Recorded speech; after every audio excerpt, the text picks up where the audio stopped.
n'aime pas que tu me catilles. Parce que quand tu me catilles, mais je timbre. Et quand je timbre, nous faisons ce que nous veut. Catille-moi donc pour ver. Alors, je n'aime pas qu'on me catille. Je veux dire, je n'aime pas qu'on me chatouille. Parce que quand on me catille, moi je timbre. Quand on me chatouille, moi je tombe. Et quand je timbre, nous faisons ce que nous veut. Quand je tombe, on fait de moi ce qu'on veut. Moi, je me souviens étant jeune, parce que je suis déjà d'un certain âge, on allait offrir un bouquet à toutes les demoiselles de 20 ans, à la campagne. On allait à leur domicile ou chez leur patron et on faisait la fête. Voilà. Et on s'amusait bien. Vous ramassez les fleurs dans les champs? Oui, on faisait le bouquet, un bouquet. Ils avaient leur bouquet de fleurs fraîches, oui. Oui, La oui. digitale, la pâquerette, La violette. c'est de la violette, oui. Et La puis, marguerite, la aussi. jonquille sauvage. Il y en a un. L'églantier, le... Oui, ouais. Tulipe. Ah non, la tulipe, non. Non, la jonquille est sauvage. c'est pas- Vous trouvez la La jonquille tulipe, c'est sauvage? pas sauvage. Hein. La jonquille, oui. Des jonquilles ou des coquelicots, des choses comme ça, mais après... La gentiane, c'est sauvage aussi. Et en, Ah oui, le muguet en- sauvage. et en forêt. Peut-être les orties, mais aussi des fleurs. Et vous étiez habillé comment? Ah ben, habillé vulgairement, hein. On faisait pas pas de cravate, sûrement pas. Les chapeaux, des bérets peut-être, ou de casquettes peut-être, je sais plus trop. Comme il n'y avait pas la télévision, vos soirées... La radio. vous les La radio. exécutiez comment? La radio. La radio. La radio. Ah bah c'était les fameuses... et les pièces de théâtre, beaucoup. Il y avait la piste aux étoiles dans le temps. Et vos chanteurs, c'était qui? Vos vedettes? Ah bah c'était Tinour aussi, tout ça. Hein. 80% des gens qui sont ici ont eu une existence de jeunesse difficile. Dans l'agriculture, de travail, c'est plus dur que nous, je pense. On a eu moins cette difficulté. Nous va aller recocher l'épée. Ça veut dire, on va aller rechausser dans le jardin, rechausser les pois. Recocher l'épée.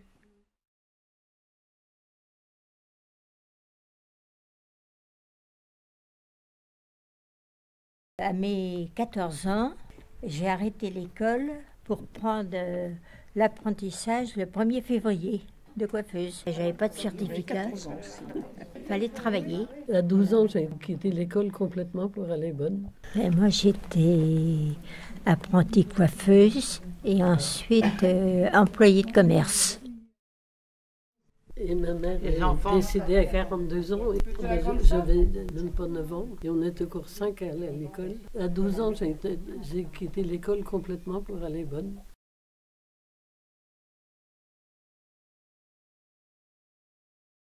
J'ai travaillé chez les bourgeois comme bonne. Et puis, j'ai été commerçante. Et puis, pour finir, j'ai gardé des enfants pour ma retraite. Oui, moi j'ai été culottière de mon métier et aux Nouvelles Galeries après, vendeuse. Voilà. Moi, employée de maison pendant 40 ans. J'étais à la ferme et puis j'ai perdu mon mari. Je suis venue à Mayenne. Je travaillais à la clinique de la Providence. En achetant les œufs fécondés, pour avoir les poussins bien sûr, alors il fallait acheter 2400 œufs pour avoir 2000 poussins. Il fallait à peu près 10 semaines pour faire un bon poulet. Mais ils avaient tout ce qu'il fallait avec le nourrisseur automatique. Mais enfin, il y avait quand même un système de forçage, si on peut dire, parce que la nuit, ça s'allumait et ça faisait marcher le nourrisseur. Et dès que la lumière s'allumait, le poussin était attiré par la chaîne. Et le poussin, bon, il s'activait à manger et à boire et à grossir. Le temps sans Bornaudi, il va chouiner un orpi. Il va tomber de l'eau.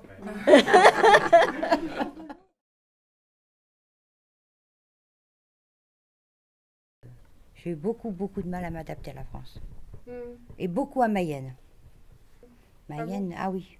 Il faisait plus froid? Ah non, c'est la mentalité, je m'excuse, mais... C'est vrai ce que vous dites. C'est la mentalité. On arrive comme des étrangers. J'ai toujours entendu ça. On arrive comme des étrangers. On est des étrangers.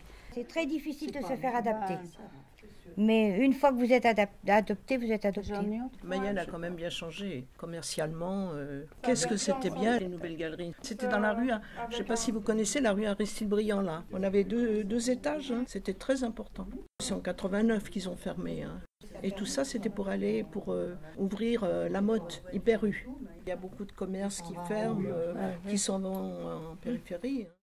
Ça s'appelait le viaduc de Mayenne, il a été construit comme la Tour Eiffel, tout métallique, avec une seule arche.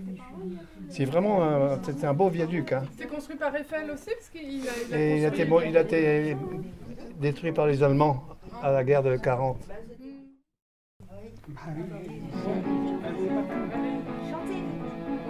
Pour une amourette qui passait par là, j'ai perdu la tête, puis me revoilà. Ta la la la la la la la la la. J'ai pas les paroles alors, je sais plus comment c'est. La mitrailleuse est un machin de forme cylindro-conique. Je m'en vais vous passer l'examen de cette merveilleuse mécanique. Quand elle est prête à fonctionner, l'anneau d'avant ça se recule par un moyen perfectionné. Après chaque coup ça fait bascule. Ce merveilleux petit objet soutient des combats de haute lutte. Paraît même qu'il peut sans arrêt tirer plusieurs coups par minute. Pour éviter son échauffement, de temps en temps, il faut qu'on le mouille, car s'il marchait continuellement, ça ferait éclater les douilles.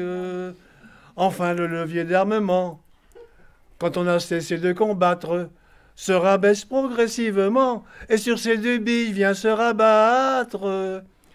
Puis par un simple procédé, qui automatiquement le ramène, le rouleau, une fois débandé, se replie tout seul dans sa gaine.